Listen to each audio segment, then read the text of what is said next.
बिस्मिल्लाहिर्रहमानिर्रहीम।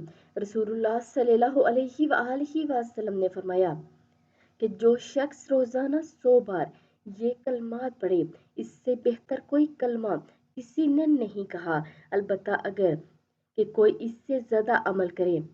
वो कलमात मुबारक क्या हैं?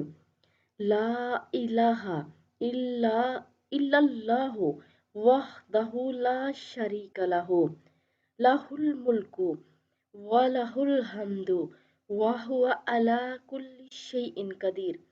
तो इसे 10 गुलाम आज़ाद करने के बराबर सवाब मिलेगा और इसके नामा अमाल में 100 नेकियां लिखी जाएंगी और इससे 100 गुनाह मिटाए जाएंगे।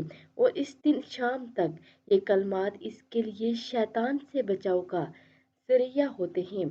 इससे बेहतर कलमा किसी ने नहीं कहा, अलबत्ता कोई इससे ज़्यादा अमल करे।